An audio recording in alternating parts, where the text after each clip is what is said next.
Hello friends, Radhe Radhe. आपका स्वागत है मेरे यूट्यूब चैनल में। मैं हूं आपकी पहाड़न मनी। आज जैसे कि आप लोग जानते हैं कि दिवाली आने वाली है, तो दिवाली की शॉपिंग चल रही है। इसी के लिए हम दिवाली की शॉपिंग के लिए हम आए आज़ाद मार्केट, क्योंकि हमें ये शॉपिंग करनी थी ब्लैंकेट की, फैक्ट्री के लड़कों के लिए, वर्कर के लिए। तो बस हम आज़ाद मार्केट पहुँचे।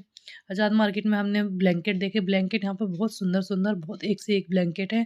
और प्राइस आपका यहाँ पर स्टार्ट है 100 रुपये से लेके 3-4 हज़ार। तो आप अपने रेंज के अकॉर्डिंग ब्लैंकेट खरीद सकते हैं। तो हमने फटाफट यहाँ पर ऑर्डर कर दिया कि हमें कौन से ब्लैंकेट चाहिए, कितनी रेंज के चाहिए और कितने चाहिए। इसके बाद यहाँ से निकलना था भजनपुरा मार्केट, क्योंकि हमें और भी शॉपिंग करनी थी कपड़ों की।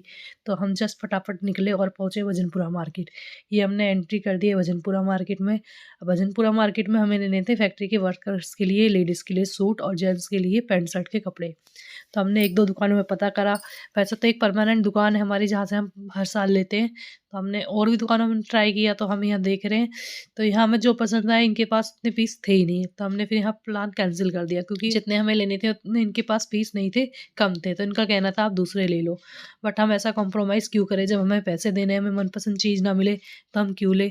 तो इसलिए फिर हमने यहाँ कैंसिल करा। फिर हम पहुँचे अगली दुकान में। अगली दुकान में पहुँचे तो हमें मिले सूट। तो हमने लेडीज़ सूट ही देखे, और यहाँ आके मेरी बेटी लेट गई, क्योंकि मेरी बेटी को यहाँ पर लाला वाली फीलिंग लेनी थी कि जैसे कि अपनी शॉप है और यहाँ कस्टमर आए, तो इसके लिए कस्टमर हम ही थे।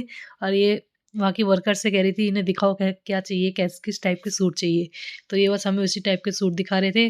और यहाँ पर लेट के आराम से लाला वाली फीलिंग ले रही थी। मतलब इसको ये लग रहा था जस्ट लाइक ये अपनी शॉप है। तो ये देखो, जैसे कि ये मस्त पड़ी है एकदम, इसको कोई मतलब नहीं है। तो फिर इन्होंने हमें सूट दिखाए, फिर हमने यहाँ सूट भी लिए। सूट लेने के बाद फिर हमने सोचा नेक्स्ट डे आएँगे पैंट शर्ट की शॉपिंग करने के लिए, क्योंकि हमें नेक्स्ट डे आना ही था। तो हम नेक्स्ट डे पहुँच गए हैं पैंट शर्ट की शॉपिंग करने के लिए। नेक्स्ट डे इन्होंने हमें पैंट शर्ट दिखाए। पैंट शर्ट काफ़ी वैरायटी थी और काफ़ी अच्छे-अच्छे पैंट शर्ट थे। कलेक्शन भी बहुत बढ़िया-बढ़िया था, क्योंकि दिवाली है तो हर कोई दुकान वाला अपनी दुकान में अच्छा खासा स्टॉक रख रहा है। तो बहुत बढ़िया-बढ़िया कलेक्शन था। तो हमने यहाँ पे फाइनल कर लिए कि इतने पैंट शर्ट हमें निकाल दीजिए। फिर मैंने सोचा हम आए हैं तो दिवाली में कलेक्शन भी अच्छा है, तो हमने सोचा क्यों ना हम अपने पापा के लिए भी ले लें, क्योंकि पापा जी का बर्थडे भी आने वाला था। तो उनके लिए मैंने यहाँ पर कोट पैंट का कपड़ा और एक पैंट शर्ट फाइनल करी कि मुझे थोड़ा अच्छी रेंज में और बढ़िया दिखा दीजिए अपने फादर इन लॉ के लिए। तो उन्होंने हमें कलेक्शन भी बहुत बढ़िया-बढ़िया दिखाया। तो यहाँ मैंने उनके लिए भी ले लिया। वहाँ पैकिंग हो रही थी, तो हम डेकोरेशन की चीज़ लेने के लिए अगली शॉप पर आ गए। तो यहाँ पर डेकोरेशन की चीज़ बहुत ही बढ़िया-बढ़िया मिल रही थी। लाइक जस्ट कैलेंडर लेना था हमें, फुटप्रिंट लेने थे लक्ष्मी गणेश जी के, और भी रंगोली वगैरह भी देखी हमने। तो बहुत सारी चीज़ें बहुत सुंदर-सुंदर मिल रही थी। दिवाली की आपको पता ही है रौनक कितनी होती है बाज़ारों में। तो यहाँ मैंने कुछ सामान ले लिया दिवाली का डेकोरेशन का घर के लिए। फिर मैं पहुँची लक्ष्मी गणेश जी की मूर्तियाँ लेने के लिए। तो लक्ष्मी गणेश जी की मूर्तियाँ देखी मैंने, बहुत सुंदर-सुंदर थी, लेकिन सबसे बड़ा रीज़न ये था किसी न किसी मूर्ति का कोई कोना हल्का-फुल्का टूटा हुआ था, मतलब चटकाई हुई थी, तो खंडित मूर्तियाँ थी। तो फिर मैंने सोचा यहाँ से ले जाना तो बेकार है, क्योंकि हम लोगों के पास सामान भी और ज़्यादा रहेगा।